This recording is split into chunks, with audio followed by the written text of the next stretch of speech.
Buenos días. Continuamos con información de la economía, lo revisamos en los titulares. El IMASEC del mes de mayo arrojó una caída del 2%. La mayoría de los indicadores sectoriales se mantuvieron en línea con las estimaciones del mercado, excepto por la significativa caída del sector minero, que retrocedió 9,2% en comparación con el mismo mes del año anterior. Según los expertos, este panorama sugiere que el IMASEC será uno de los más bajos del año. Justamente para profundizar en este tema estamos con el economista de la Universidad Diego Portales, Juan Ortiz. Juan, bienvenido a Canal 24 Horas. ¿Cómo te va? Buen día. Hola, muy buenos días. Lo primero, a ver, este 2% de caída, Juan, era algo esperable, era algo que estaba dentro de las expectativas, pero quiero quedarme con lo que decíamos en el enunciado, el tema minero. En marzo ya el tema minero, tú bien lo recordarás, fue una importante razón para ese 1,9% que tuvimos en marzo. Y en ese instante se dijo, claro, que era algo coyuntural, era algo del momento del mes de marzo, pero uno ve que la noticia se repite y sabemos la preponderancia que tiene la minería en nuestra economía. ¿Cuál es tu análisis respecto a eso? Bueno, en relación con el tema hay dos puntos. Por una parte, efectivamente, con información que publicó el INE el viernes pasado, las expectativas de variación del IMASEC del mes de mayo se ajustaron relativamente a la baja. Y el rango estaba en la práctica entre un rango entre 1 y 2% de caída. Por lo tanto, la cifra del día de hoy se ubica sobre lo esperado por parte del mercado, ubicándose más en la parte de la cota superior. Por lo tanto, evidentemente es una muy mala noticia, toda vez que evidentemente refleja una caída anual muy significativa para el mes de mayo. Y con respecto al tema minero, sí, efectivamente, con el componente minero del IMASEC, este tiene una relativamente alta volatilidad. ¿Qué quiere decir esto? Que, por ejemplo, para el mes de mayo, vemos que efectivamente tiene una caída de un 7,5% en IMASEC minero, pero el mes pasado teníamos un crecimiento de 3,1% en el mes de abril. Por lo tanto, cuando observamos la dinámica de este IMASEC como tal, es bastante volátil. Por lo tanto, evidentemente, aquí hay condiciones que son muy puntuales a nivel de extracción minera que llevan a que unos meses tengan repuntes en términos interanuales y otros meses tengan caídas.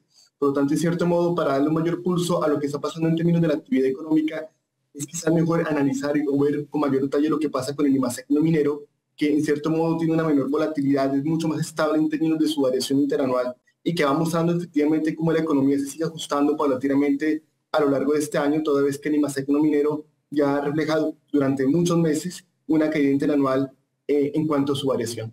Sí, Juan, a tu entender, bueno, los números son bien elocuentes, 4 meses consecutivos de caída del IMASEC si lo comparamos con el mismo mes del año anterior. ¿En qué momento está nuestra economía? La discusión se instaló hace algún tiempo cuando el ministro de Hacienda, Mario Marcel, decía, claro, si comparamos este trimestre, por ejemplo, X, con el trimestre anterior, la economía, él decía, está creciendo, no se está contrayendo. El peor momento de la economía fue el año pasado, que ahí sí tuvimos una recesión técnica. Otros hacen análisis distintos y dicen, no, este es el peor momento, estamos entrando a un sector o a la parte más oscura del túnel, entre comillas. ¿En qué momento, a tu juicio, está nuestra economía? Claro, aquí con respecto un poco al debate que se dio hace un tiempo atrás respecto a si estamos en una recesión o no, primero que todo no existe, digamos, una métrica única en relación para definir esta dinámica en la economía. Efectivamente, en Chile usualmente siempre se calcula con la variación interanual del Producto Interno Bruto, y lo que indica es que efectivamente ya llevamos 2 trimestres de caídas interanuales, tanto en el cuarto trimestre del año pasado y el primer trimestre de este año, y muy seguramente este nuevo trimestre, en este caso, tendremos una caída interanual. Por lo tanto, evidentemente tenemos una caída de actividad que refleja una economía que evidentemente está produciendo menos de lo que producía un año atrás. Ahora, hay otras métricas que comparan efectivamente la serie desestacionalizada, trimestre versus trimestre, más cercano a lo que se hace, por ejemplo, en Estados Unidos o algunos países de Europa. Pero más allá en sí de la métrica que estemos utilizando, lo que vemos hoy efectivamente es una economía que está profundizando el proceso de ajuste, pero que en la práctica está estancada. ¿Qué quiere decir esto? Que con las cifras que tenemos el día de hoy, se pone muy cuesta arriba esperar un crecimiento del Producto Interno Bruto para este año en términos anuales.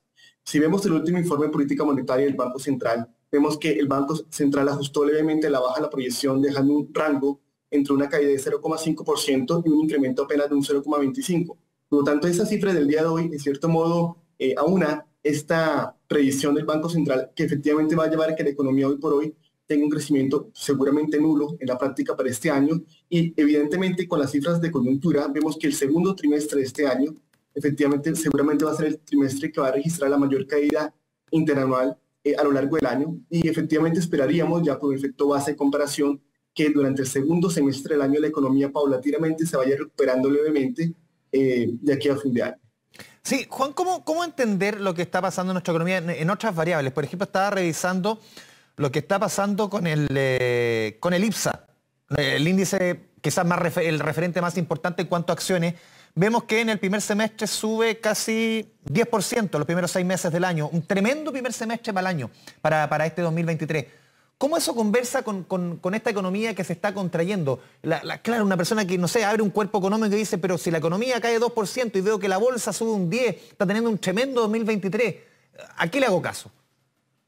Bueno, aquí hay que tener en cuenta que cuando estamos analizando la dinámica del valor de las acciones, como el valor digamos, el valor de una acción no refleja fundamentalmente el valor presente de los beneficios futuros o de la utilidad futura traída de valor presente, digamos, es el precio de mercado. Por ende, evidentemente, lo que podemos estar esperando acá es que, por una parte, tenemos que, si bien una economía se está ajustando en términos de cantidad, se está produciendo una cantidad inferior al año previo, también hay que ver esto efectivamente en términos de a corto plazo de las utilidades que está teniendo diferentes sectores de la economía, toda vez que efectivamente esto también habla de la relación ingreso y costo. Por lo tanto, evidentemente hay que hacer como un zoom un poco más detallado de que efectivamente cómo son los márgenes que están teniendo en cuenta hoy las empresas, principalmente las grandes empresas. Y por otra parte, quizás eso también puede estar reflejando quizás un elemento de mayor optimismo porque posiblemente hoy los valores digamos, de las acciones están, digamos, en un valor relativamente barato, entre comillas, en la medida, digamos, de que había un ajuste económico y efectivamente esto hace que en últimas el precio de estas tiende a ser un poco más alto, que eso obviamente refleja una valorización en términos de la bolsa. Por ende, en cierto modo, a veces el mundo económico real, por decirlo así, y a veces el mercado más de índole financiero que incorpora elementos, digamos, asociados a gran parte de expectativas, difieren en cierto punto porque no son, digamos, dinámicas que son simétricas, entre comillas, pero sin lugar a dudas el hecho de que la bolsa esté con un buen, digamos, comportamiento, digamos que hay un mayor apetito por renta variable, evidentemente es positivo para una economía porque generalmente, digamos, la dinámica de la bolsa de valores es un buen predictor en el mediano plazo en cuanto a la dinámica de la inversión. Por lo tanto, evidentemente, pasan ese tipo de situaciones que quizás, digamos, en términos generales pueden ser relativamente contradictorias, pero que en cierto modo reflejan ciertas características particulares de lo que ocurre en la economía real, que la que se está ajustando, que efectivamente se está cayendo la actividad, etcétera, y por otra parte, digamos, una valorización en la bolsa en términos del valor de las acciones, tal como comenté anteriormente.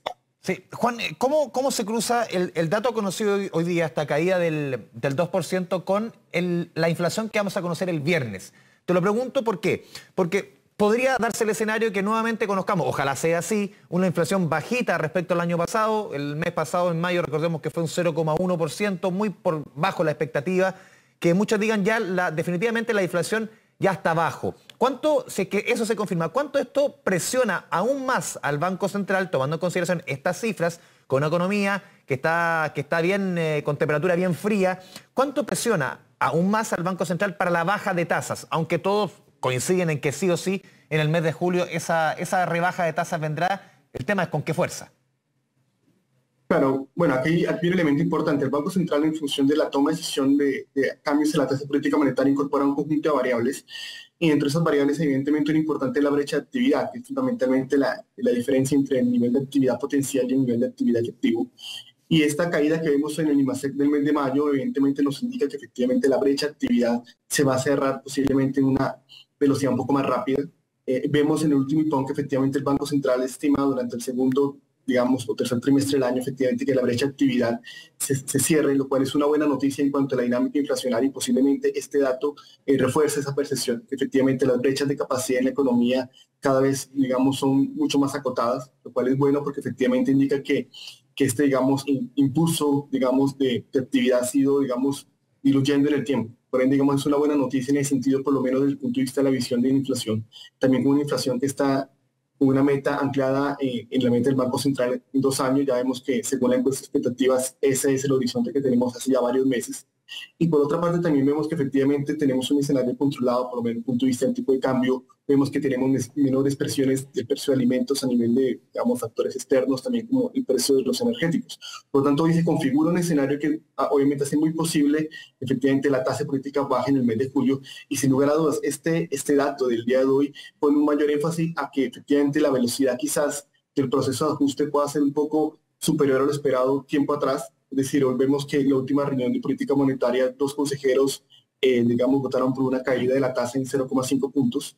Hoy posiblemente podremos estar esperando que quizás el ajuste en el mes de julio sea, por lo menos tenga esa base, ese piso, y que quizás sea un poco más alto, en línea evidentemente de una economía que se sigue ajustando fuertemente, por una parte, y que ya un poco hoy la discusión en la práctica es si efectivamente hay un proceso quizás de sobreajuste en la economía, y por lo tanto eso llama obviamente a que el Banco Central tome una medida un poco más concreta en cuanto a la velocidad de caída de la TPM a partir del mes de julio, y muy seguramente durante las próximas reuniones de política monetaria que se hacen de aquí a fin de año para hacer una caída relativamente alta de la tasa de política monetaria.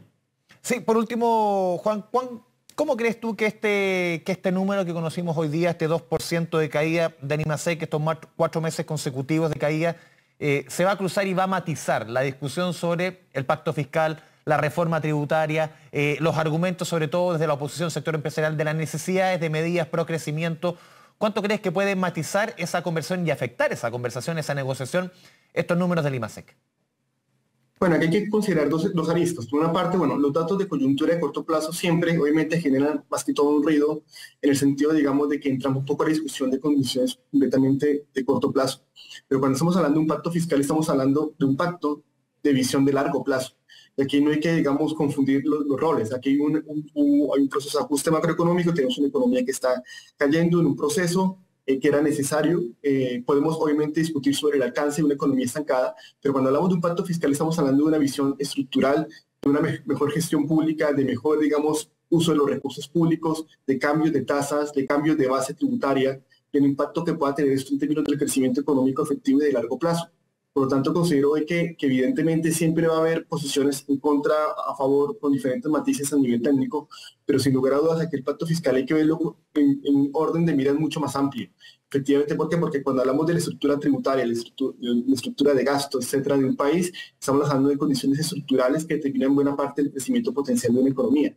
El dato de hoy no es bueno, evidentemente, y pone presión, digamos, en la discusión, digamos, del día a día en cuanto al pacto fiscal, pero aquí no hay que perderse que efectivamente los ajustes, digamos, de tasas o ajustes que se haga de la base o medidas para mitigar cierto tipo de programas o gasto público son discusiones, digamos, cuyo horizonte y su impacto van a darse más en el mediano y largo plazo. Y ahí es donde, digamos, el gobierno, lo ideal es que se busquen acuerdos con diferentes entes y con un acuerdo más político para efectivamente impulsar un conjunto de medidas que sin lugar a dudas son necesarias, más allá, digamos, de la discusión si es un cambio de base o mejores eficiencias en el gasto, etcétera, pero que en cierto modo no deberían estar entrampadas dentro de una discusión puntual de corto plazo, como vemos el día de hoy con el dato de IMASEC, hubo una caída del 2% anual en el mes de mayo. Juan Ortiz, economista de la Universidad Diego Portales, te agradecemos este espacio con Canal 24 Horas. Muy buen día. Muy buen día a usted, muchas gracias. Ahora continuamos con información política. Diputados del Partido Socialista se reúnen a esta